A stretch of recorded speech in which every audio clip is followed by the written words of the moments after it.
ನಮಸ್ಕಾರ. ಇವತ್ತು ಸ್ವಾತಂತ್ರ್ಯ ದಿನಾಚರಣೆ. ನಾವು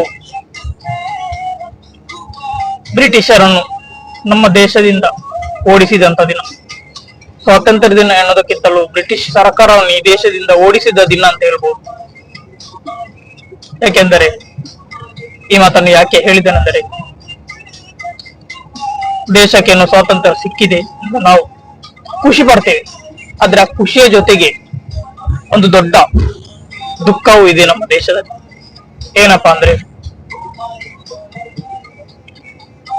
ನಮ್ಮಲ್ಲಿರುವಂತ ಧನಿಕರು, ಬಡವರು ಎನ್ನುವಂತ ಒಂದು ಭೇದ ಭಾವ, ದೀನರು, ದಲಿತರು, ಕೆಳಜಾತಿ, ಮೇಲ್ಜಾತಿ, ಅವನು ಕಪ್ಪು, ಇವನು ಬಿಳಿ, ಹೆಣ್ಣು ಗಂಡು ಎನ್ನುವಂತ ಭೇದ ಭಾವಗಳನ್ನ ಇಟ್ಕೊಂಡು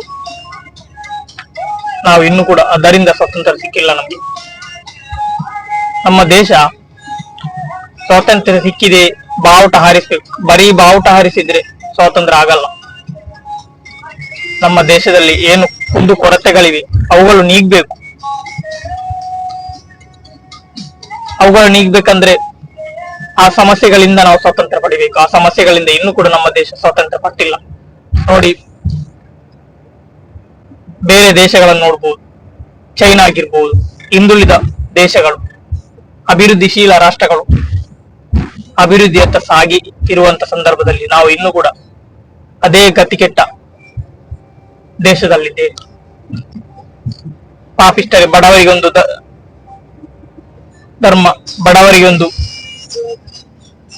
ಏನು ಕಾನೂನು, ಶ್ರೀಮಂತರಿಗೆ ಒಂದು ಕಾನೂನು, ಬ್ರಾಹ್ಮಣ, ಕ್ಷತ್ರಿಯ, ವೈಶ್ಯ, ಶೂದ್ರ ಎನ್ನುವಂತ ಒಂದು ದೊಡ್ಡ ಸಮಸ್ಯೆ, ಪಕ್ಷಪಾತ, ಇವುಗಳಿಂದ ಇನ್ನೂ ಕೂಡ ನಾವು ಸ್ವಾತಂತ್ರ್ಯ ಪಡೆದಿಲ್ಲ. ನೋಡ್ಬೋದು. ಅದಕ್ಕೋಸ್ಕರ ಈ ಸ್ವಾತಂತ್ರ್ಯ ದಿವಸದಂದು ನಾವು ಇವೆಲ್ಲವನ್ನು ಆಲೋಚಿಸಿ ಇದರಿಂದ ಸ್ವಾತಂತ್ರ್ಯ ಪಡಲಿಕ್ಕೆ ನಾವು ಪ್ರಯತ್ನಿಸಬೇಕು. ಶ್ರೀಮಂತರಾದವರು ಬಡವರನ್ನು ಮಾಡುವಂತ ನ್ಯಾಯ ಎಲ್ಲಿ ಅನ್ಯಾಯವಾಗ್ತದೆ, ಬಡವರಲ್ಲಿ ಅನ್ಯಾಯವಾಗ್ತದೆ, ಶ್ರೀಮಂತರಿಗೆ ನ್ಯಾಯವಾಗ್ತದೆ. ಇದನ್ನು ದಯವಿಟ್ಟು ನಿಲ್ಲಿಸಿದ್ರೆ ನಮ್ಮ ದೇಶ ಸ್ವಾತಂತ್ರ್ಯ ಸಿಕ್ಕಿದೆ ಎಂದ್ರೂ ಕೂಡ ತಪ್ಪಾಗಲ್ಲ. ಇವುಗಳಿಂದ ನಾವು ಸೆರೆಮನೆಯಲ್ಲಿದ್ದಂತೆ ಇಂಥ ಸಮಸ್ಯೆಗಳನ್ನು ನಾವು ಇಟ್ಟುಕೊಂಡಿದ್ರೆ ಈ ದೇಶಕ್ಕೆ ಸ್ವಾತಂತ್ರ್ಯ ಸಿಕ್ಕಿ ಏನು ಪ್ರಯೋಜನ ಇಲ್ಲ.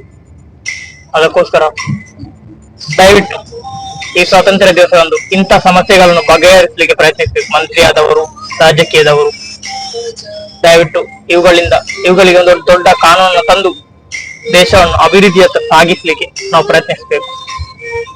ಅಷ್ಟೇ ಈ ಸ್ವಾತಂತ್ರ್ಯ ದಿವಸದ ಬೇರೆ. ಈ ಸ್ವಾತಂತ್ರ್ಯ ದಿವಸ 2 ಬಾವುಟ ಇಟ್ಕೊಂಡು 2 ಚಾಕ್ಲೇಟ್ ತಿಂದ್ರೆ ಸ್ವಾತಂತ್ರ್ಯ ನಮ್ಮ ದೇಶಕ್ಕೆ ಸಿಕ್ಕಿದ್ದಕ್ಕೆ ಏನು ಫಲ ಇಲ್ಲ. ಧನ್ಯವಾದಗಳು.